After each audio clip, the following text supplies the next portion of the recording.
ऐसे श्रीधाम वृंदावन में, ऐसी पावन भूमि में हमें भगवत प्राप्ति का अवसर मिला। बहुत सहज है भगवत प्राप्ति।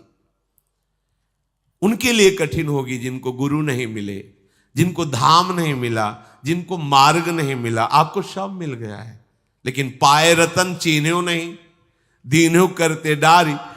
ये माया श्री कृष्ण की, मोहो सब संसार। रतन पा लिया, फेंक दिया, कांच बटोरने के लिए जा रहे हो। ये ब्रज वृंदावन श्याम प्यारी भूमि है। प्यारे जो प्यारी जो इस भूमि को बहुत प्यार करते हैं। और आप कभी सोचते हो कि आप वृंदावनवासी हैं? नाचने का मन नहीं होता आपको? हृदय आपका उमगता नहीं? प्रपंच के चिंतन में जलते रहते हो, राग द्वेष के प्रवाह में बहते रहते। अरे कभी सोचो तुम कहां के वासी हो गए हो? श्रीधाम वृंदावन। ओहो, जिसके लिए बड़े बड़े ऋषि महर्षि याचना करते, वो सौभाग्य मुझे प्रियार्जु ने दिया। कभी आप रोए प्रियार्जु से? कितनी कृपा कर रही हो स्वामिनी मुझ जैसे नीच पर? नहीं, मैं महात्मा हूं, मैं अमुक हूं, मैं अमुक। अरे कुछ नहीं हो यार, तिनका हो, तिनका उड़ा के कहीं भी डाल सकती माया। अगर रुके हो ना, इनके हो इसलिए रुके हो, नहीं तो तिनके हो, कुछ नहीं हो, समझ लो। इनके हो इसलिए तुम्हें उड़ा नहीं रही माया, नहीं तो ऐसे फू शिव विरंचिका। बहुत सावधान। श्री वृंदावन वास करने वाले उपासक को भगवत प्राप्ति की चिंता नहीं। अब क्या चिंता? अब तो हमें श्यामा श्याम के चिंतन में। काहे कोरे नाना मत सुने तू पुराणन के, तय ही कहा तेरी मूल गूढ़ मति पंग की। वेद के विवादन को पायोगे न पार, कहूं छाड़ देओ आशा। अब दान नहान गंग की, और सिद्ध शोधे अब नागर ना सिद्ध कछु। मान ले मेरी कही वार्ता सुढंग की। आओ ब्रज भोरे कोरे मन को रंगाई ले रे, वृंदावन रैन रची गौर श्याम रंग की। ये होली खेल ली। आओ ब्रज में आओ, वास करो, यहां की रज में लोटो, यहां के खग मृग पशु पंछियों को प्रणाम करो और याचना करो कि मुझे श्यामा श्याम का प्रेम प्राप्त हो, प्रेम रंग की प्राप्ति हो। श्री श्यामा श्याम के धाम में रह करके भी यदि हम और किसी का चिंतन कर रहे हैं, कितना बड़ा दुर्भाग्य है। प्रिया प्रीतम के कहला के, प्रिया प्रीतम के हो, केवल यहां वास का आपको बता रहे हैं। जो सुख है, जो आनंद है, वो वैकुंठ में भी नहीं है। केवल यहां वास का, यहां वास करके भजन कर रहा है, श्री जी की अष्टयाम सेवा कर रहा है, इसकी तो बहुत ही अलग बात हो गई। जो सुख लेत सदा ब्रजवासी, सो सुख सपने हूं नहीं पावत, जे जन है वैकुंठ निवासी। आप इसको कथा ना समझे, सत्य ऐसा ही है। अगर आप ठीक से चले तो किसी दिन घटना घट जाएगी आपके जीवन में, दृश्य बदल जाएगा। कई उपासकों को ऐसे अनुभव हुए हैं, चलते चलते ये जो आपको सब दृश्य दिखाई दे रहे सब खत्म हो जाता है। ऐसी अद्भुत सुगंध, जैसे इस समय ये ऋतु है, सब खत्म, इस ऋतु का प्रभाव खत्म। रिमझिम रिमझिम वर्षा हो रही, सुंदर सुंदर वृक्ष पंक्तावली, मोर कुहुक रहे हैं, प्यारी जो मंथर गति से धीरे धीरे सब दृश्य खत्म। कोई एक बिल्डिंग नहीं वृंदावन में, कोई एक भी पुरुष नहीं वृंदावन में। यही की बात कह रहे हैं, यही वृंदावन, इसी वृंदावन। लड़खड़ा के बस कुछ पकड़ के बैठ जाओ, हिम्मत नहीं खड़े होने की। ये कोई साधना का फल नहीं। अचानक दृश्य बदल गया, अचानक भाव बदल गया, लड़खड़ा के गिर पड़े, रज में लौट रहे पड़े। ये वो धाम है। आप कहोगे कि हमें क्यों अनुभव नहीं हो रहा? आप अनुभव करना चाहते हैं? कहां करना चाहते हैं? एकांत में अपने हृदय में बैठ के देखिए क्या अनुभव करना चाहते हैं। आप क्या तड़पे वृंदावन के लिए? अरे वृंदावन में रहते हुए तुम्हें एक बार भी स्मरण किए मैं वृंदावन वासी हूं? ईमानदारी से देखो, हम तुम्हें तुम्हारी साधना दिखा रहे हैं। वृंदावन में 24 घंटे व्यतीत हो गए, एक बार भी तुम्हारे उमंग आई कि मैं प्रियाजू के महल वृंदावन में रह रहा हूं? नहीं, वही प्रपंच वार्ता, वही जगत चिंतन, वही रहते हो धाम में चिंतन जगत राग द्वेष। समझ जाओ, बहुत बढ़िया अवसर मिला। प्यारे जू की असीम कृपा से जो आपको केवल रहने में यहां उपलब्धि मिलेगी, वो बैकुंठ वासियों को भी नहीं है। सो सुख सपने हूं नहीं पावत जे जन है बैकुंठ। वृंदावन में तुम्हें कोई साधना करनी पड़े, आश्चर्य की बात है। ये सिद्ध भूमि है, प्रेम भूमि, ये फल भूमि है। हरिद्वार है साधना भूमि, ये साधना भूमि नहीं, ये प्रेम भूमि, ये सिद्धों के द्वारा भी याचना करने वाली भूमि। देखो ना, उद्धव जी सिद्ध हैं, भगवान शंकर शनकादि यहां की याचना करते हैं, वो आपको मिल गया है। पर गजब का भगवान की माया का प्रभाव है कि आश्चर्य होता है। धामवासी होकर के धाम का एक बार भी चिंतन नहीं, एक बार भी चिंतन। वो जब सो सुख सपने हूं नहीं पावत जे जन है बैकुंठ निवासी, जो सुख लेत सदा ब्रजवासी। हिया घर घर होए रहे खिलौना, जगत कहत जाको अविनाशी। 5 बजे का सुबह का समय होगा, आगे आगे पूज्य सदगुरुदेव भगवान दंडवती परिक्रमा में गिरिराज जी में पीछे पीछे उनके चरण रज में लौटते हुए चल रहे। थोड़ा अंतराय भी था। कमर में से हाथ रखे हुए एक बालक, ए बाबा पैसा दे दे। पीछे की बात, एक गमछा में कुछ पैसे, जैसे 10 रुपए 15 रुपए ऐसे, क्योंकि श्री जी थी गुरु जी की, तो कुछ हमनिया लेके भोग लगा के और ऐसे भिक्षावृत्ति से रोटी मांग के उधर पोषण होता। पर लाडली जुग जैसे 2 केले खरीद लिए, भोग लगा दिया, मंगला का भोग लगा दिया, राजभोग का, इसलिए 10-15 रुपए ऐसे कमर में बांधे और ऊपर सब ऐसे मार्किन और दंडवती परिक्रमा। दे बाबा पैसे दे दे। तो हमें लगा है ब्रजवासी बालक है, आसपास कहीं गांव होगा। तो प्राय गिरिराज जी में रात दिन का भेद नहीं रहता, वहां सब प्रदक्षिणा देते ही रहते हैं। अरे हम कहा, हटो बच्चा, बाबा जी हमारे पास झूठ बोले, बाबा जी पैसा है। हाँ है तो पैसा, बल में चाहे तो बना तो है, ये 15-20 रुपया आगे खड़े, दे बाबा दे। से निकाला, कागज का 1 रुपया भी उस समय चलता था, सिक्का होते थे, पर सिक्का बांध नहीं सकते, तो कागज का भी 1 रुपया। उसने कहा लो जाओ। ऐसी चितवन से देखा कि ऐसा लगा कि कोई सर्वाश्चर्य में सुख है। बुद्धि काम नहीं कर रही थी कैसा। वो आगे बड़े रहा नहीं गया, महाराज जी यहाँ कोई पास में गांव है नजदीक क्या? ले यहाँ नहीं, थोड़ा 2 किलोमीटर के लगभग आगे है जतीपुरा, यहाँ तो कोई। तो कहीं बालक अभी एक वो बार बार कह रहे थे 1 रुपया है, बालक थोड़ी है, यहाँ तो श्री कृष्ण। तो हमने सोचा महाराज जी भाव से कह रहे हैं कि यहाँ को हर बालक ब्रजवासी बालक श्री कृष्ण स्वरूप है। जब वृंदावन आए तो भक्तिदीप महाराज, बड़े भजनानंदी महापुरुष, वो बैठे हुए थे छतुरी के नीचे, केसी घाट के इधर ही। जब गए प्रणाम किया तो कहा, बाबा तुम कब परिक्रमा में गए थे गिरिराज जी की दंडे पे, ऐसे तुम्हें श्री कृष्ण मिले परिक्रमा में? और नहीं महाराज, श्री कृष्ण तो नहीं मिले हमारे इतने। नहीं बाबा, मिले नहीं तुम्हें? महाराज जी ऐसे तो हमें नहीं दिखाई दी कि मुरली बजा रहे हो ऐसे ललित त्रिभंगी खड़े। नहीं बाबा, नहीं मिले। वो महाराज जी वो एक बालक, हमने महाराज जी से बोले वो श्री कृष्ण ही थे। ये बड़े छलिया है, ये बड़े अपने जनों के साथ ये खेलते रहते, और हम पहचानने, हम समझते हैं ये व्यक्ति है, हम समझते हैं स्त्री है, हम समझते हैं ये पशु है, हम समझते हैं बालक है। नहीं, वो बड़े लीला बिहारी है।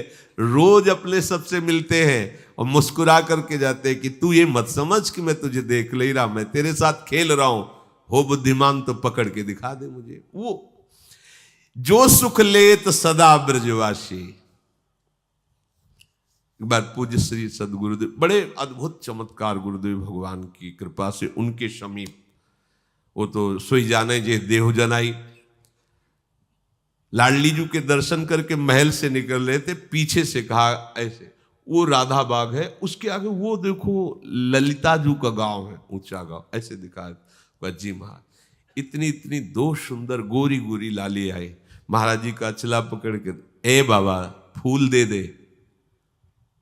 तो हमारी दृष्टि, बड़ी सुंदर लाली, तो हमें लगा कि महाराज जी पूर्व में राधा बाग में यहाँ बरसाने में काफी समय तक रहे, तो किसी गोस्वामी परिकर की लाली होगी, महाराज जी को जानती होगी। अब महाराज जी के तो आंसू चले एकदम, हमारी तो समझ में ही नहीं आया। थोड़ी देर में वो लाली से भीड़ के साथ चली गई, महाराज जी लड़खड़ाते हुए ऐसे, मतलब अद्भुत मस्ती। और जे ही राधा बाग की तरफ एकांत हो जाता है तो रोते हुए कहे कि भिक्षावृत्ति से ही तो मुझे किंचन के पास आपको देने के लिए क्या है। और ऐसे फपक फक, तो फिर एकदम लगा कि महाराज जी ये किसी गोस्वामी की लाली नहीं थी। बोले नहीं, श्री जी और ललिता जी थी। महाराज जी का श्री जी और यहाँ तो चलते फिरते जो भगवत साक्षात्कार बड़े बड़े ऋषि मुनि, ये उनका घर है, वो कभी भी टहलते मिल जाएंगे, दोनों गलबैयां दिए। बस हमारी गलती क्या हो रही, हम धाम के आशिक नहीं हो रहे, धाम की रहने से नहीं रह रहे। इस महान पावन भूमि में हम राग द्वेष की क्रीड़ा कर रहे हैं, हम अपराध कर रहे हैं, इसलिए नहीं, यहां कोई साधन करने की जरूरत है। महारानी जी के घर में रह रहे हैं और हमें महारानी जी से मिलने के लिए कोई साधन करना पड़ेगा। भैया, और देश के बसत ही अधिक भजन जो होए, ये सम तो पूजत नहीं वृंदावन रह सोए। अब कैसे ये कोई कहानी थोड़ी है, ये कोई ऐसे थोड़ी कि वृंदावन की जय बोलने के लिए महापुरुषों ने बढ़ा चढ़ा, ऐसा नहीं है, अक्षरशः सत्य है। ये वृंदावन सच्चिदानंद घन है, ये सिद्ध भूमि है, ये प्रेम भूमि है। आपको केवल अनुभव इसलिए नहीं हो रहा कि आप यहां की रहनी से नहीं रह पा रहे। अगर हम लोग रहने से रहे तो यहां साधना नहीं करनी। प्यारे जो ऐसे गलबैया देकर मिल जाते, उनका घर है, वृंदावन मिल गया मतलब प्यारे जो मिल गए। यहां घर घर हुए रहे हो खिलौना, जगत कहत जाको अविनाशी। यमुना किनारे गोकुल की तरफ टहल रहे थे, विश्व देने से ब्रज में निकल जाते गुरु जी के साथ। गुरु जी ऐसे यमुना किनारे बैठे हैं, बार बार ऐसे कर जैसे कोई उनके साथ खेल रहा है, और वो खेल तो दूर से हम देख, बड़े गंभीर मुद्रा में, अब तो बड़ी कृपा करके सबको सुख देने के लिए आरती कर रहे हैं प्रगट में। श्री जी के दर्शन नहीं कर सकते थे महाराज जी के, लाडली कुंज में से कोई की महाराज नहीं, राधा वल्लभ जी के मंदिर में जाए, संभाषण ही नहीं, देखना ही नहीं, दरवाजा ही नहीं खोलना, बिल्कुल एकांतिक जी। वो तो आज कृपा बरसा रहे, कृपा कर रहे हैं। बाद में पूछा, महाराज जी जो चेष्टाएं अभी हो रही थी, तो उनका राधा वल्लभ जी थे, और कह रहे थे इधर क्यों टहल रहे हो, आओ ना वहां, उधर आओ, वृंदावन में आओ। तो यहाँ हमारे साथ खेल रहे थे ऐसे। आपको आश्चर्य लगेगा, ऐसा कैसे हो सकता है। ये वो धाम है जहां सहजता से सच्चिदानंद प्रभु के साथ खेलने का अवसर मिला है। खेलने का आप नहीं समझ पा रहे, कोई साधन की सामर्थ्य नहीं कि लाड़िलों के समीपता स्वीकार कर पावे कोई। ये खुद इतने दयालु कृपालु है कि आपके गले पड़ जाएंगे आके, आपके साथ खेलेंगे आके। बस आवश्यकता है इनके लिए जीवन समर्पण करने की। हम लोग बहुत कच्चे हैं, बहुत अधूरे हैं। कितना सुंदर और शर्मिला, वही फंसे हुए हैं तात मात सुतदार में, वही अपनी इंद्रियों के दुलार में, मन के दुलार में फंसे।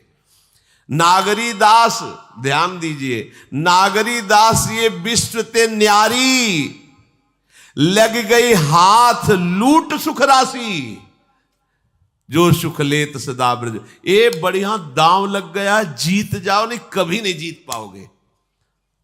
लूट मच गई, या लूट मच रही सच्चिदानंद की।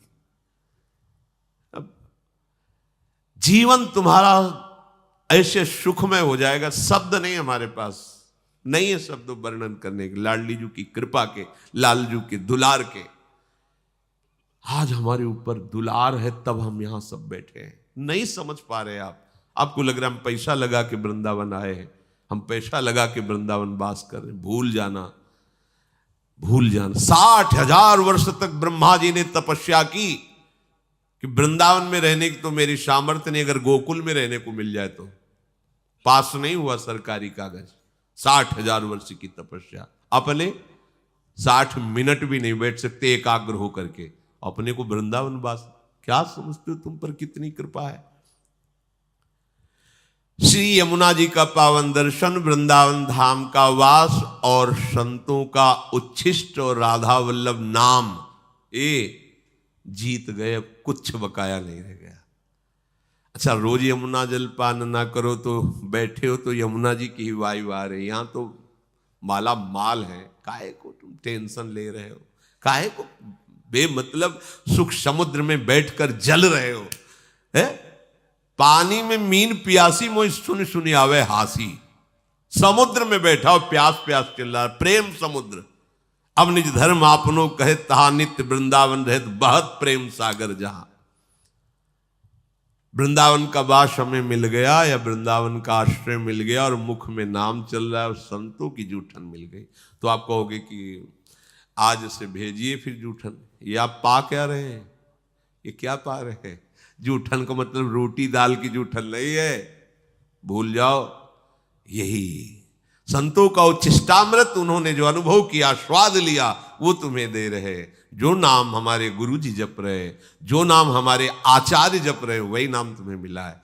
हरिवंश महाप्रभु के श्री मुख में निरंतर राधा वल्लभ राधा वल्लभ राधा वल्लभ, वो आदेश कर रहे हैं राधा वल्लभ लाल को हृदय ध्यान मुख नाम। वही तो चला रहा है परंपरा से, आप क्यों नहीं जप रहे। चलत फिरत सुनियत यह है श्री राधा वल्लभ लाल। अमृत नाम है राधा वल्लभ, अमृत नाम। प्रियाजू को अधीन करने के लिए बहुत सुंदर अवसर मिल गया है। श्रीधाम वृंदावन हमारा सहायक है। गुरुदेव हाथ पकड़ करके ले चल रहे, हम लड़खड़ा के गिरेंगे भी तो इतने समर्थ हैं, हमें पकड़ लेंगे। बस हमें चाल अपनी उधर ही बढ़ानी श्री जी की तरफ। देखो, इसमें आपको एक विशेष सावधानी रखनी। परमार्थ में आपके सामने भय या प्रलोभन दो उपस्थित होंगे। आप माना भयभीत हो गए, लेकिन बढ़ना प्रियाजू की तरफ ही। प्रलोभन हो गया, देख रहे उस भोग की तरफ, लेकिन कदम तुम्हारे नहीं रुकने चाहिए। बढ़ना प्रियाजू के, तो जीत जाओगे। अगर प्रलोभन में खड़े हो गए या भय से पीछे मुड़ गए तो घाटा हो जाएगा। नागरी दास विश्व ते न्यारी, लगी गई हाथ लूट सुख राशि। सुख में निमग्न हो जाओ। जिसकी सहायक प्रिया प्रीतम, उसको गिरा कौन सकता है। अभी तुम समझ ही नहीं पाए, तुम अनाथ हो क्या यार। इतना हम देखते हैं व्यक्ति में अपना भार लिए डोल रहा है, तब परेशानी ये लगती है कि अरे पागल, तू काहे को इतना भार लिए। मेरे प्रभु घोषणा करके कह रहे हैं योगक्षेमम वहाम्यहम्। तुझे भरोसा नहीं हो रहा, केवल तू राधा राधा बोल। बस चिंता मत कर, भविष्य की चिंता मत कर, अपने पालन की चिंता मत कर, अपनी रक्षा की चिंता मत कर। मेरा भजन सुरक्षित बचा रहे, बिल्कुल चिंता मत कर। वो हर समय आप पर नजर रखे हैं। जो प्राप्त कराना है आगे आगे प्राप्त कराते जाएंगे, जो बचाना है रक्षा करना है वो रक्षा। ये उनका भार है, हमारा नहीं है। हमारा सिर्फ काम है राधा राधा राधा राधा राधा। प्रभु कह रहे मां मनुष्मर, सतत मेरा स्मरण कर। अब इस बात पर ध्यान देते हैं कि स्मरण हमारा सतत क्यों नहीं होता। स्मरण तीन तरह से होता है। एक होता है बोधजन्य, एक होता है संबंधजन्य और एक होता है क्रियाजन्य। बहुत ध्यान से सुनना, बड़ा लाभ का विषय है। भगवान का आदेश है तस्मात् सर्वेषु कालेषु मां मनुष्मर, मेरा बार बार स्मरण करो। स्मरण तीन प्रकार से होता है। एक होता है बोधजन्य, एक होता है संबंधजन्य और एक होता है क्रियाजन्य। जो बोधजन्य स्मरण है, इसमें भजन करना नहीं पड़ता। ये बहुत कृपा से स्थिति होती है। एक बोध संबोधन है स्वरूप का, आत्म स्वरूप का बोध, ब्रह्म बोध संपन्न महापुरुष कहा जाता है। आत्मस्वरूप। और एक बोध शब्द होता है इस बात का अनुभव हो जाना कि मैं श्यामा श्याम की हूं, श्यामा श्याम मेरे हैं। मतलब ये कहने सुनने की बात नहीं रह गई, उसके हृदय में बैठ गया है। जैसे 50 वर्ष पहले जन्म हुआ था, कभी किसी ने कान में बता दिया होगा कि स्कूल में जन्म हुआ है, कभी रटा नहीं, कभी ध्यान नहीं किया, बहुत सी साधना करते हुए ऐसे। आज भी अगर कोई भी कहे कि आपका शरीर किस स्कूल में, तो किसी पूछना नहीं पड़ेगा कि भाई मैं किस स्कूल में जन्मा हुआ, ये शरीर किस स्कूल में, नहीं पूछना, वो अमुक बोल देंगे। ये क्या हुआ? बोधजन्य स्मरण। कभी जपा नहीं, कभी ध्यान नहीं किया, पर कभी भूला भी नहीं। वो बना हुआ कि ये शरीर कहां जन्मा, किस कुल में जन्मा। ये इसे बोधजन्य स्मरण कहते। पर ये असत है, इसकी कोई महत्ता नहीं, ये असत है। ऐसे ही गुरु कृपा से हमारे हृदय में बात बैठ गई कि अरे मेरे असली आश्रयदाता तो श्यामा श्याम है, मैं भूल कर भटक रहा था संसार के संबंधों में। स्वीकृत, मैं श्यामाजू की, मैं श्यामाजू की। अगर ये बात अंदर बैठ गई है गुरु कृपा से, तो कैसी भी परिस्थिति हो आप देखना, इसकी पहचान है। अगर आपको भारी दुख पड़ रहा है तो तत्काल आपकी वृत्ति श्यामाजू पे गई या किसी व्यक्ति पे गई। अगर व्यक्ति पे गई, फेल, साहब बात अभी बनी नहीं। सीधे केवल श्यामाजू के चल, राधा राधा राधा। अब क्या होगा भैया, हम तो नहीं जानते, श्री जी के सिवा हमारा कोई परिचय वाला नहीं और कोई पावर नहीं, हमारी श्री जी है, श्री जी के सिवा कोई नहीं। यही सुई आनी चाहिए। आप बराबर स्मरण नहीं कर रहे, अंतर में आपके बैठा है श्री जी के सिवा मेरा कोई नहीं। भारी सुख की वृत्ति है, किसी व्यक्ति पे सुई नहीं जानी चाहिए कि ये बड़ी कृपा की, ये ला करके वस्तु दी, ये इतने रुपए।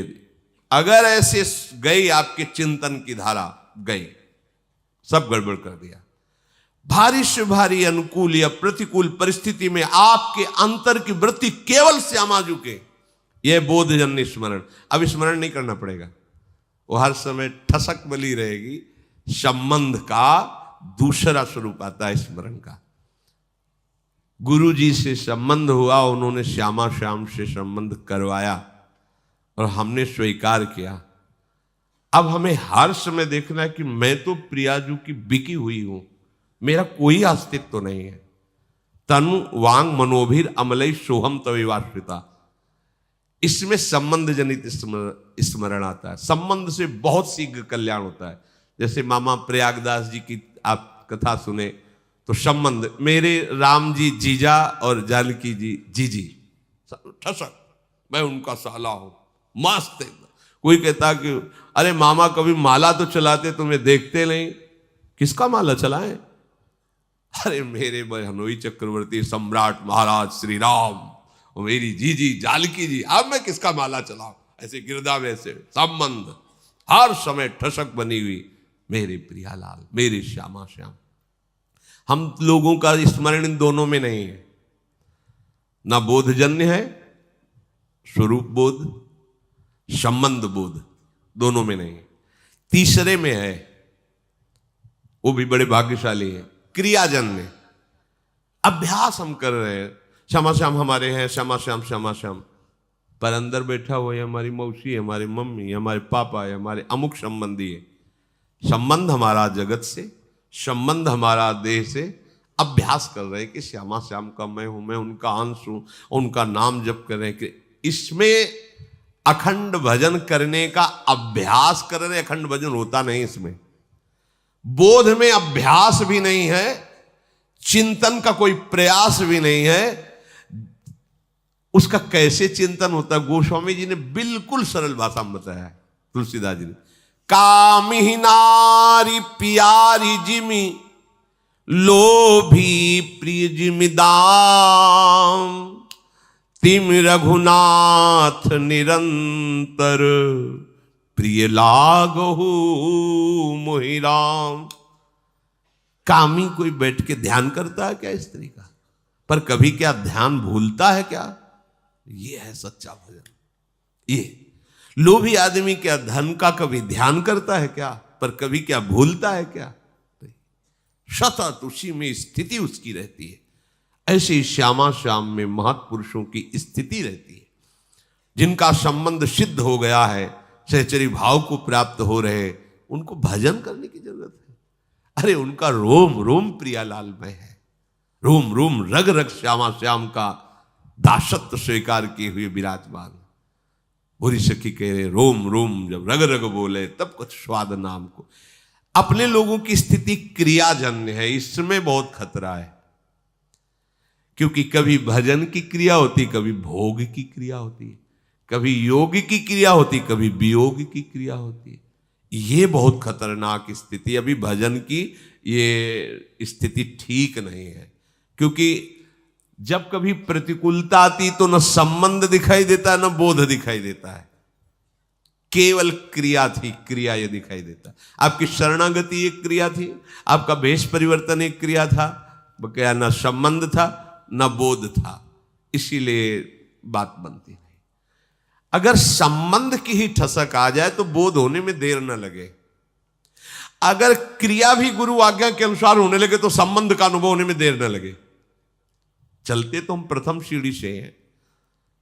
नागरी दास जी महाराज बड़ी ठसक से बोल रहे हैं, हमारी सबही बात सुधारी, कृपा करी श्री कुंज बिहाइन और श्री कुंज बिहारी। क्या बोले? राख्यो अपने वृंदावन में जीठा रूप उजारी। अब हमको क्या चिंता करनी है? हम वृंदावन वासी, चिंतन करना है, चिंता नहीं करनी है। अब जहां हम ये कह देते कि क्या चिंता करनी, बेपरवाह रहो, तो इस बात को तो समझ नहीं पाते और भोगों का चिंतन करके भोगों में उतर गए। ये बेपरवाही है, मूर्खता है। चिंता नहीं करनी, चिंतन करना है। स्वामिनी जी का चिंतन अपने वृंदावन में हमें रख लिया, सो हमारी सारी बात सुधार दी। जीठा रूप उजारी, नित्य केले आनंद अखंडित, रसिक संग सुखकारी, कलह कलेश न व्यापे ईठा ठोर विस्तृते न्यारी, नागरी दासी जन्म जितायो, बलिहारी बलिहारी, हमारी सब ही बात सुधारी। आपके मन में आता है ये बात? हमारी बात हो गई। आपको कोई अगर पूछे कि आपकी साधना क्या, आपका कल्याण क्या, हमारा सब हो गया क्या? अरे वृंदावन वासी, तुमको अब भी चिंता है कल्याण की? हम वृंदावन वासी अब भी हम पापी हैं। हमारी स्वामिनी जो अब भी हमें किसी के आगे कल्याण की भीख मांगनी पड़ेगी है? तुम सोचो अपने विषय में। हम तो ब्याज भरोसे कुंवर की सोवत पा। ये ठसक संबंध तो क्या कभी विस्मरण होगा क्या? नहीं, पर हम इसका दुरुपयोग करते हैं। भोगों में खेलते हो, कहते ब्याज भरोसे कुंवर के सोवत पांव पसार। गलत बात है, गलत बात है। कृपा का अनादर मत कीजिए। मन मानी आचरण, विषय प्रपंच की वार्ता, चिंतन, और कहते हो ब्याज भरोसे कुंवर के। सो कुंवर के भरोसे से कहीं पापाचरण होता है? स्वामिनी का भरोसा हो तुम्हारे हृदय में, तुम्हारे अंदर भोग वासना, अरे कैसी बात करते हो? समस्त लोगों का स्वामी जिनसे कृपा की याचना करता है, उन स्वामिनी की ठसक हृदय में हो, और फिर तुम अशांत, और बात बनी नहीं। समझो अभी ठसक नहीं आई। ये अब क्रियाजन्य जो हमारा भजन है उसको समझिए। ये यद्यपि कहने में तो तीसरे नंबर में है, पर हमारे चलने में पहले नंबर में है। हमारे लिए आखिरी नंबर है बोधजन्य, संबंधजन्य, और फिर ये क्रियाजन्य। ये पहली सीढ़ी है भजन की अच्छी, क्रियाजन्य भजन। इसमें क्या होता है कि दो प्रकार के साधक होते हैं, एक विरक्त और एक गृहस्थ। दोनों भगवत प्राप्ति की योग्य है। अगर गृहस्थ हैं, ध्यान देना, इसमें भी प्रकार है। वो संसार का कार्य करते हुए प्रधान भाव संसार का रखते हैं और गौड़ भाव भजन का रखते हैं। कि कहा था राधा राधा राधा राधा, पर प्रधानता है कि संसार का कार्य छूटने न पावे, बिगड़ने न पावे, घाटा न होने पावे गृहस्थ में। क्योंकि सारा कार्य रुपये से चलेगा, राधा नाम से थोड़ी चलेगा। ऐसी भावना मूल में उनके बैठी है।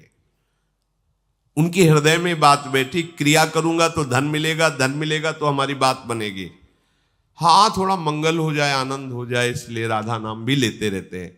तो उनका गौड़ माने विशेष भाव नहीं है भजन का, संसार का विशेष कार्य कर रहे हैं और बीच बीच में ऐसे गौड़ भाव से नाम स्मरण करते हैं। पूरा भाव है कि हमारा काम ठीक होना चाहिए, इसका लाभ पूरा मिलना चाहिए, ऐसा। और उसमें दूसरे भी भक्त ऐसे होते हैं जो गृहस्थ में, जिनका मुख्य भाव होता है कि भजन न छूटने पावे चाहे सब कुछ नष्ट हो जाए, उन्हीं में प्रवृत्ति मार्ग में। अब वो क्या करते हैं, भजन की मुख्यता रखते हैं और संसार के कार्य को गौड़ रखते हैं, तो उनका कार्य भी सही होता है, क्योंकि भजन हो रहा है तो एकाग्रता है, मुख्यता भजन की है, और उनका परिणाम भी बहुत जोर का मंगल होता है। ये दूसरा अभ्यास वाला बहुत जल्दी संबंध को प्राप्त होगा और फिर संबंध की कृपा से वो बोध को प्राप्त हो जाएगा। ये जो पहला है कि संसार का कार्य प्रमुख मुख्यता रखते हुए कभी कभी थोड़ा थोड़ा भजन, ये भी प्रणाम करने योग्य है, पर इनको संबंध में पहुंचने में बहुत समय लगेगा, क्योंकि अपने संबंधों को सुदृढ़ किए हैं संसार में और उनके लाभ का विषय है धन और भोग, इसलिए अभी ये परमार्थ की ऊंचाई पे चढ़ने की योग्यता नहीं लाए। दूसरा जो मुख्य बात उसके हृदय में बैठ गई कि हानि हरिवंश के नाम अंतर परे, लाभ हरिवंश उच्चरत बानी। अगर मुझे 1 घंटे में 5 लाख रुपए मिलते हैं और नाम छूट गया तो 5 लाख किस काम के, क्योंकि हम 5 लाख रुपए से 5 सेकंड भी समय नहीं खरीद सकते जो 1 घंटे समय दिया। इतना विचार सुदृढ़, वो नाम नहीं छोड़ सकता। मुख्यता नाम की रहती है, गौड़ कार्य रहते हैं, पूरा हो तो ठीक, ना पूरा हो तो ठीक, श्री जी जाने, भजन पूरा होना चाहिए। ये परमार्थ की ऊंचाई पर चढ़ने की जो क्रिया कर रहे हैं, क्रियाजन्य भजन, ये इनको ऊंचाई में पहुंचा देगा। जो विरक्त हैं उनके लिए अब कोई कर्तव्य नहीं है, केवल प्रियालाल का नाम जप करना। ध्यान से सुनिए, उनके लिए कोई कर्तव्य नहीं है। विरक्त का कैसा भजन, भजन क्रिया ये गृहस्थ की बताई गई। विरक्त की भजन क्रिया, प्रिया प्रीतम का प्रतिपल नाम जब, कोई और कर्तव्य नहीं। उनके नाम का कीर्तन, उनकी लीलाओं का गायन, लीलाओं का श्रवण, चिंतन और सेवा, बस इतना जीवन। देखो ना आप कर अपने जीवन में, जो सच्ची भावना से उपासक चल रहे हैं वो इसी पद्धति में है। देखते ही हृदय उनके चरण चूमने को करता है। ऐसा नहीं होता कि बगीचे में कांटे वाले ही फूल होते हैं, कांटे वाले ही वृक्ष होते हैं। बड़े सुंदर सुंदर भगवान का बगीचा है। ऐसे ऐसे साधक है जिनके देखने से विश्राम मिल जाता है। चलो, अगर 100 में 10 भी ऐसे ना, हृदय शीतल हो जाता है। हाँ चलो ठीक है, रात दिन भजन में लगे। 20 साधक ऐसे हैं, अपने बच्चे हैं तो उनकी क्या बड़ाई करें। कुछ घंटे सोना, 3 घंटे 2 घंटे, रात दिन फूल बंगला बनाना, रसोई बनाना, सेवा पे सेवा, और हर समय भजन पे। इस गेट से बाहर नहीं निकलते, महीनों हो जाते। इस गेट से बाहर नहीं निकले, महीनों हो गए, रात दिन सेवा परिश्रम। वो भी तो निश्चय करके आए ना भगवत प्राप्ति का। तो हमें लगता है कि हमें शास्त्र संयम के अनुसार चलना चाहिए। अगर हम विरक्त हैं तो हमारा अब कोई कर्तव्य नहीं, एक ही कर्तव्य है, प्रिया प्रीतम का नाम स्मरण, उनका कीर्तन, उनकी लीला गायन, उनका लीला श्रवण और सेवा। 8 पहर हरि गुरु सेवा में लगे हुए हैं।